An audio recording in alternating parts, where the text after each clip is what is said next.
Bonjour et bienvenue dans cette formation C# 6.0 avancée dans le cadre de la plateforme Alform. Passons au plan. Donc tout d'abord, je vais me présenter. Ensuite, je vais présenter le plan de formation. Et nous allons voir les connaissances requises pour commencer à suivre cette formation avancée en termes de C# 6.0. Nous allons voir aussi le public concerné par cette formation. Et enfin, je vais vous communiquer quelques liens utiles. Tout d'abord, je me présente, je suis Béchir Bejaoui, consultant et expert certifié en infrastructure réseau, développement des solutions distribuées et business intelligence. Je possède un nombre de certifications en relation avec le monde Microsoft, y compris MCITP en SQL Server BI, MCPD applications distribuées, .NET Framework 3.5, le MCSD en termes de Team Foundation Server, ainsi qu'un ensemble de MCTS, tels que le MCTS en WPF, le MCTS en WCF, le MCTS en WinForms, le MCTS en ASP.NET et le MCTS en Windows Server 2012 R2, Hyper-V and Virtualization. J'ai gagné également le titre de Microsoft Community Contributor en 2011, suite à ma participation au niveau de l'MSDN, et j'ai gagné aussi le titre de Mindcracker MVP au niveau du site C# Corner en 2008. Je suis actif toujours sur ce site, où je suis un Gold Member and VIP. Là, ce sont mes références au niveau de LinkedIn, C# Corner, MSDN et Alform. Alors, concernant mes formations précédentes, j'ai une seule formation que j'ai animée. Elle porte sur le thème GNS3. Et là, vous pouvez être surpris. C'est une question légitime qui se pose dans ce cadre. Quel rapport entre GNS3 et C#? Quel rapport entre le réseau et le développement? Là, si vous êtes un architecte d'application distribuée, l'outil GNS3 représente un excellent outil pour que vous puissiez créer des prototypes et les tester avant de les déployer au niveau des sites cibles de production. Et là, je vous conseille de visiter et de consulter cette formation-là, dont le lien est le suivant. Donc, www.alform.com, tutoriel, formation-en-ligne-GNS3. Passons à la présentation du plan de formation. Là, la formation est composée de deux principaux volets, à savoir le volet introductif, qui introduit le C# donc 6.0, ainsi que les fonctionnalités représentées dans les versions précédentes de C#, et d'un volet pratique où on va voir un nombre d'études de cas concernant les thèmes précis, donc qui sont toujours relatifs à C# 6.0 et à C# d'une façon générale. Donc pour le premier volet, nous allons voir le spectre d'évolution du C# à partir de la version 2.0 vers la version 6.0. Nous allons énumérer les fonctionnalités de chaque version. Dans un deuxième chapitre, nous allons voir les nouveautés apportées par le .NET Framework 4.6 et le nouveau-né, le .NET Core 1.0. On va le voir dans quel contexte est utilisé, comment l'installer. Ça, on va le voir au niveau de ce deuxième chapitre. Le troisième chapitre va concerner le script CS, qui est le nouveau script engine introduit pour permettre d'écrire le C# en tant que script, tout à fait comme le Python et le Ruby. Et par la suite, nous allons voir le Roslyn, qui est le compilateur introduit avec le C# 6.0. Il est un compilateur écrit entièrement en C# et il permet d'étendre Visual Studio. On va voir dans le cadre de ce chapitre comment faire pour étendre Visual Studio et ajouter des fonctionnalités personnalisées à cet environnement de développement intégré. Et finalement, nous allons introduire brièvement la programmation cloud, parce que c'est un domaine qui est très vaste. Il pourra faire objet d'une formation à part entière. Là, on va juste l'introduire. Par la suite, on va passer au deuxième volet où on va traiter un ensemble d'études de cas qui concernent le script CS.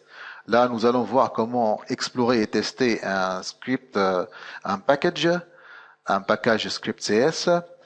Concernant les types, nous allons voir une étude de cas de développement d'un type matrice. On va voir comment développer un type matrice et comment le consommer au niveau d'un code client. Concernant les collections, nous allons voir comment développer une collection observable de 3 manières, en suivant l'approche du pattern ou le patron de conception observer, ainsi que la technique des classes attributs personnalisés, et enfin l'implémentation des événements pour créer des collections observables qui notifient l'utilisateur lors des opérations d'ajout, de suppression, de modification. Nous allons voir un cas en relation avec la sérialisation, et là nous allons créer un custom serializer ou encore un serializer personnalisé qui permet de sérialiser un objet ou un graphe d'objet vers n'importe quel format de sérialisation, outre que JSON, XML et YAML. Pour le cas de link, nous allons commencer à comprendre comment écrire un fournisseur link personnalisé. Pour le cas de réflexion, nous allons voir le cas des classes attributs personnalisées. Concernant la programmation dynamique, nous allons voir comment développer un conteneur dynamique qui étant des classes qui sont déjà développées. Et pour le threading, nous allons voir le cas d'un multithreading crawler en fait, le crawler, c'est un indexeur, un robot indexeur qui permet d'extraire les liens à partir des pages web et les sauvegarder dans une base de données telle que des fichiers XML équivalents. Pour le cas d'interopérabilité, nous allons voir comment établir une connexion série entre un ordinateur ou encore une application .NET qui communique en série avec une carte programmable telle que le STM32, l'Arduino. Et pour ce cas-là, nous allons voir comment établir une communication entre une application .NET, C# et un microcontrôleur AVR Atmega 16. Et enfin, pour le cas des bases de données, nous allons voir le cas de connexion à une base de données MySQL. Et cette étude de cas va comporter 2 volets. Le premier volet, il utilise ADO.NET pour se connecter à la base de données MySQL. Et le deuxième cas, il va traiter le cas d'une application MVC5 qui utilise Entity Framework 6 pour se connecter à MySQL. Alors, pour les connaissances requises, il est à noter que cette formation ne représente pas un cours magistral, c'est-à-dire c'est pas un cours basique qui traite la syntaxe, par exemple, de C# et du .NET Framework, comment l'installation est faite, comment installer Visual Studio et ainsi de suite. Mais par contre, cette formation est une formation avancée, fortement orientée pratique. Cette formation n'est pas orientée vers les débutants en termes du .NET Framework et du C#, qui d'ailleurs je les conseille de consulter des sites tels que Open Classroom ou développer.com ou encore consulter des vidéos au niveau de YouTube. Il y a pas mal de vidéos là qui traitent le C# de point de vue basique.